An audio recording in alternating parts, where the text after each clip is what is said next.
President Biden doesn't run, why shouldn't we consider you a likely candidate? Well, I think the vice president is naturally the one lined up, and the filing deadlines are quickly coming to pass. And I think we need to move past this notion that he's not going to run. Both corporate media figures and campaign donors are urging Newsom to run for president because Biden is considered too old. But Newsom says that Kamala is actually the one who's next in line. Let's hear the rest of what he has to say during this interview with Chuck Todd. President Biden is going to run, and looking forward to getting him reelected. I think there's been so much wallowing in the last few months and hand-wringing in this respect, but we're gearing up for the campaign. We're looking forward to it. But you hear these calls privately. What do you tell these donors who are wallowing in this? Time to move on. Let's go. What do you tell the donors? What do you tell the donors? Because the donors are the most important, right? The donors urging you to vote, urging you to run for president, really important. What do you tell them?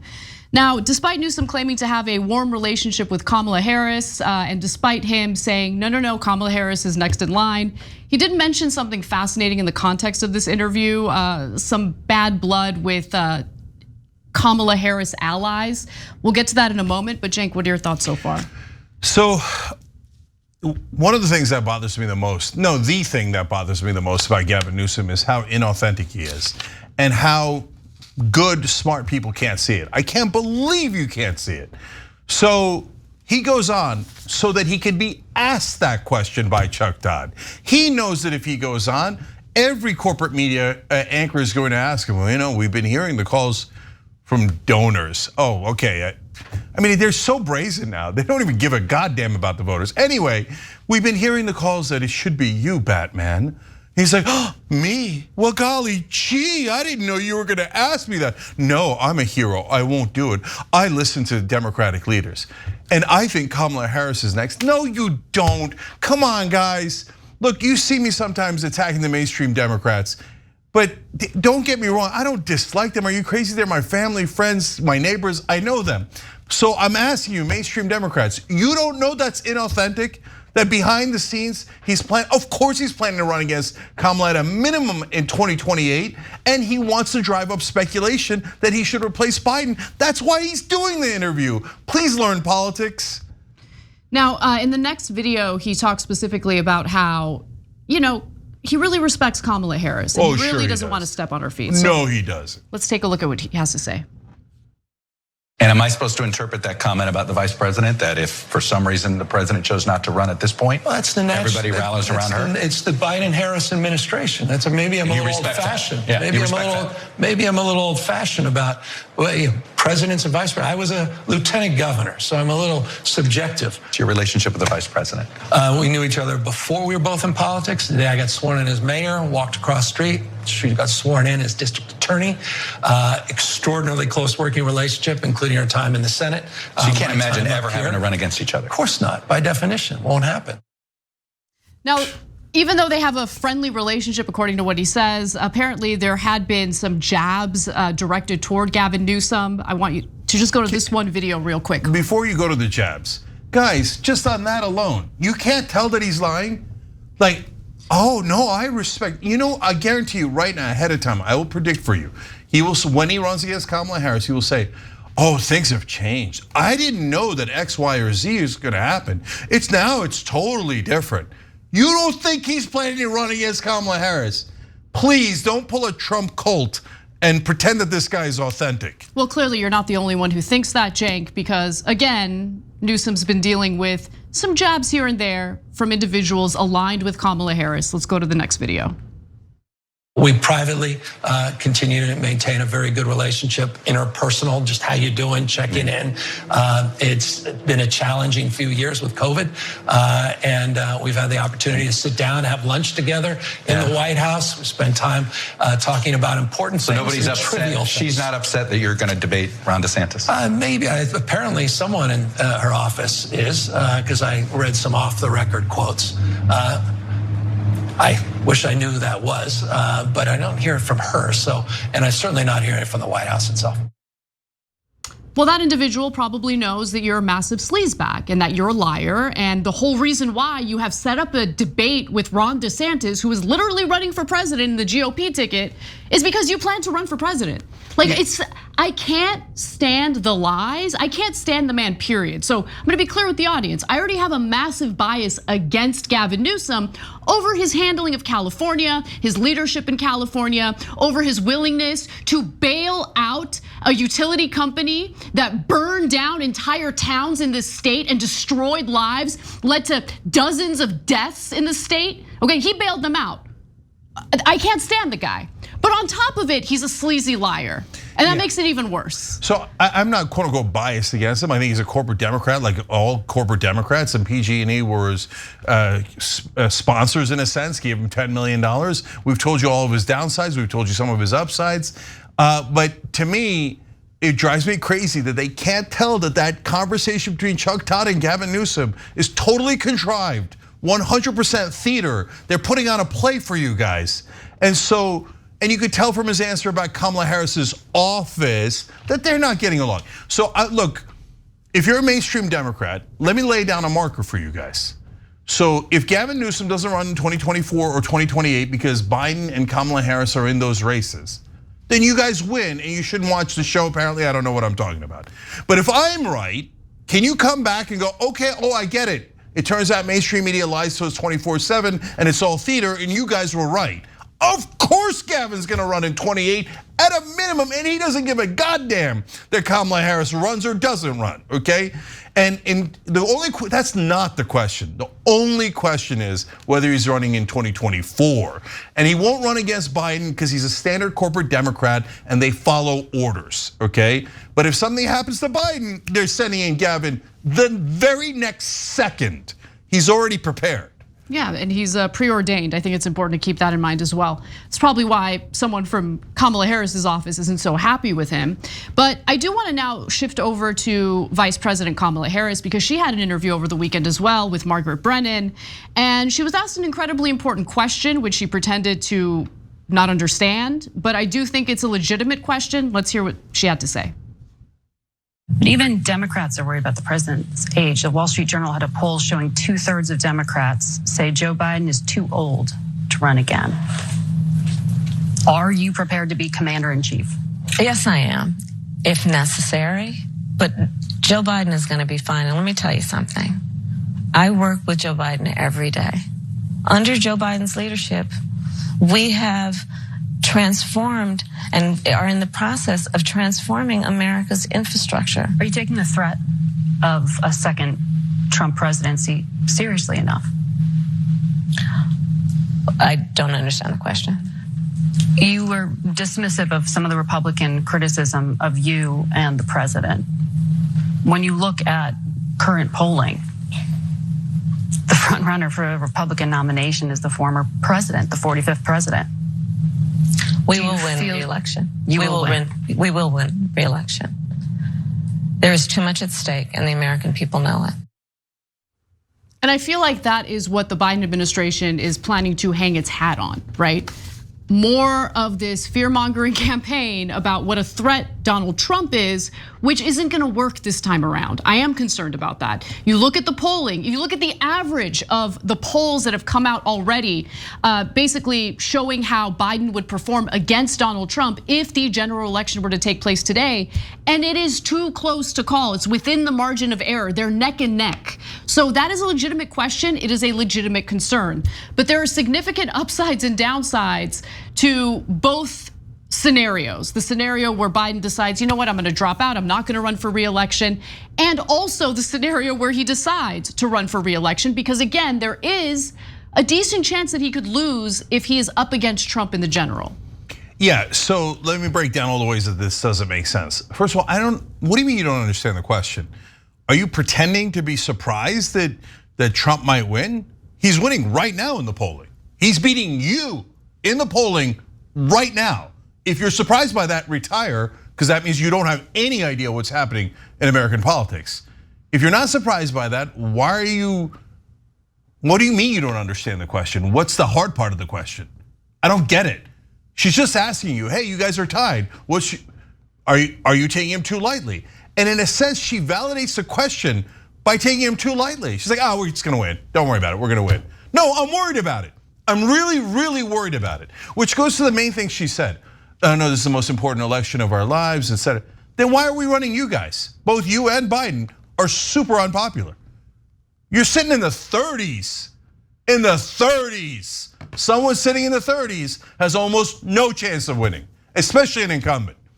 So why are we running you guys? If it's the most important election of our lifetimes, by definition, we should not run you guys. Biden squeaked out a victory last time. He's down 15 points since then.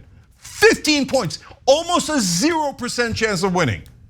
Okay, so I'm asking you guys to do this, tyt.com/dropout. Sign the petition, please drop out, please drop out. It can't be the most important election of our lifetimes, and we should run Joe Biden, who can't finish a sentence. Sorry, it doesn't make any sense. Well, over the weekend, he had some difficulty finishing a thought he had during a presser he was holding in Vietnam. This was following the G20 summit in India, and I don't want to give too much away. Let's take a look at what happened. As a matter of fact, I think it's less likely to cause that kind of conflict.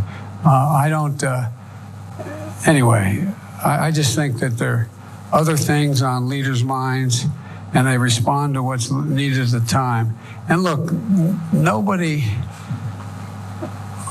likes having celebrated international meetings if you don't know what you want at the meeting, if you don't have a game plan. He may have a game plan. He just hasn't shared it with me. But I tell you what, I don't know about you, but I'm going to go to bed. It's just not good. That's not good. It's very, very bad. So just to give you further context, he was asked by a VOA reporter whether him not meeting with Xi Jinping for the last 10 months is an issue, if that's leading to increased tension between the United States and China. And in answering that question, you can tell he kind of just trails off at one point and then announces his bedtime. Yeah, look, guys, I basically did the equivalent of a red eye to get there, and I get it. But this is not time to be self-effacing, especially as you're giving a meandering answer that no one could really discern what you were saying. And you gotta stop saying things that make you look 200. So also in that trip, he referenced climate deniers and was insulting them. Great, awesome, no problem. He called them the same thing he did on the campaign trail in 2020, lying dog-faced pony soldiers. What is that? If that's a reference from the 1950s, it's lost on the rest of us. Stop it, stop it. But he can't help himself because, guys, once you're in your 80s, I love you, and it doesn't happen to everybody, okay? But sometimes you get stubborn, and sometimes you can't see things straight. And he's like, no, I'm gonna run, I gotta go take a nap. You lying dog-faced pony soldier, corn pop, etc. This is madness to go into the election with Biden. Total madness. I don't care what anyone in corporate media says. This is a near guaranteed defeat. So go ahead, go ahead. Oh, you're helping Trump by pointing out things that are obvious. No, I'm trying to win the election.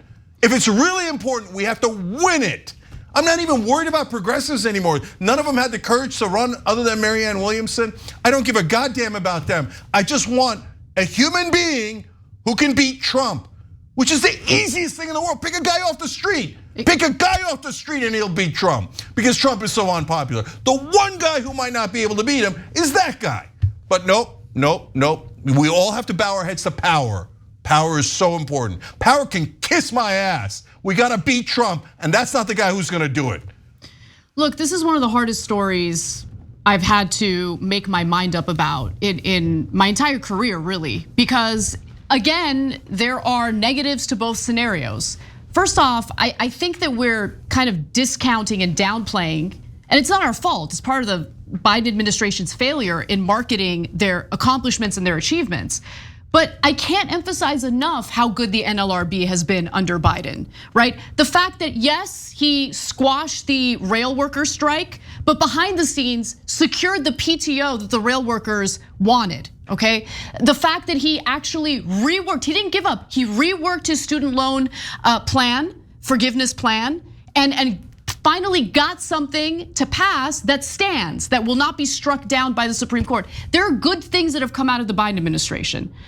I am concerned about what will replace Biden. Just because I look at the options and I'm not happy with the options. So look, but at the same time, I acknowledge that based on the polling, based on the average of the polls that have come out, there's a very good chance that Trump could beat Biden as it stands today. And that is a concern as well. So I hear what you're saying, but it is not as easy and it is not as black and white as you.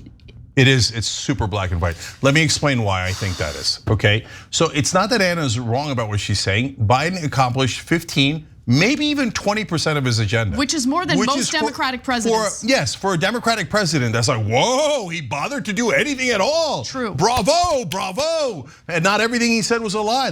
Our bar is so low for Democrats that when they do 15% of their agenda, we're like, oh, that's not so bad, right? FDR 2.0. He didn't do voting rights, he didn't do higher minimum wage, he didn't do paid family leave, he didn't do proposed public option, he didn't do 80% of his agenda at all. So let's just be clear about that. But this isn't about that. Because I don't even have a progressive to run against him. Like literally no one will run. Because, oh no, what will the media say about me? Okay, okay, go ask the Congress people yourself. Go ask the politicians yourselves. Who would you want to run, Cenk? Okay, who would you? No, don't pull a mainstream media and tell me who would I rather. No, but I'm genuinely curious because I'm thinking about possible progressive candidates. You think I haven't thought about this? Of course I've thought about this deeply. I can't think of a progressive that would have a shot at winning, genuinely, right? Honestly, one of the progressives I like is Ro Khanna. Okay, does Ro Khanna have the name recognition necessary to eke out a win in the primary, especially against a sleazeball like Gavin Newsom? So there are good to great progressives in the country. Of course, if they ran, would it be in this current environment with Biden still in the race, would it be hard to beat Biden? Of course it would be hard to beat Biden because all of mainstream media is going to pile on top of you, crap all over you, and say, how dare you raise your head? And they're going to try to banish you from the Democratic Party forever and ever, let alone the character assassinations that are definitely going to follow. By the way, as they're urging Gavin Newsom to run. Yeah, just keep that in course. Mind. All the Chuck Todds, all of them. They would go, come on, Gavin, get in, come on, Gavin. You, Ro Khanna, any progressive, you better not do it, okay? So you see with your own eyes. Like the minute any progressive is suggested, they go, ha, and they laugh like that. They're maniacs. And meanwhile, he's fluffing Gavin. Come on, Gavin, you're the best corporate candidate. I love how slick your hair is, Gavin, okay? So I know you're gonna get hit with all of that. But I'm asking someone in politics, because if you're outside of politics, unless you're a billionaire, the press will hate you and will try to bury you, okay? So if you're in politics, I'm asking you to run because I need someone with courage. But we don't have anybody with courage. Let's keep it real. They're all following orders. So that's why I'm telling you, Anna, I've gotten to a nadir where I'm saying, I don't think we're gonna get a progressive candidate to run other than Marianne, and she's not pulling any closer right now. So I'm saying, I don't wanna lose to Trump. Forget anything but losing to Trump. And Biden is a near guaranteed loss. His chances are near 0%. So I know that sounds crazy because they're tied in the polls, right? But incumbents have a massive disadvantage. That is why when an incumbent is under 50, he's in big trouble. This brother's down under 40. He's down under 40. He has almost no chance of winning. And the only reason why we're having this discussion is because corporate media tells you, you must bow your head to any Democratic leader. It doesn't matter if he's 80, it doesn't matter if he can't finish a sentence, nothing matters, nothing matters. You must listen to authority. And that is not a left-wing position. That is not a progressive position. Our position should be, give us the best candidate and let him run. Maybe one of the governors is halfway decent. Maybe Josh Shapiro in Pennsylvania is not so bad. I don't know. Give me any Democratic governor, even the corporate stooges. In fact, most of them are corporate. I'm past that. Give me someone with a pulse that knows how to fight and can beat Trump instead of just sitting there like a lump on a log. He hasn't said one word about Trump. He hasn't said one word about what he would do in his next term. He's barely running. He's barely breathing. And we're all supposed to bow our heads. No, this is not a close question. Give me anyone else. I'll take Bob off the street. Biden's gonna lose. Here, I don't want you to quote me later. I don't want it to be Biden. I don't want to be proven right. We'll put the link down below, tyt.com/dropout. Get it to 1 million. Get it to 1 million. Maybe the Chuck Todds of the world will listen because they'll get excited that it'll be their friend Gavin Newsom or Gretchen Whitmer or Pete Buttigieg. Thanks for watching the video, guys. We also love it if you hit the join button below, because that makes you a member, and members allow us to be independent, honest. We can be as progressive as we want, no corporate media influence, and that's all because of you guys. We love doing the show with our members. Hit the join button, become one of the Young Turks.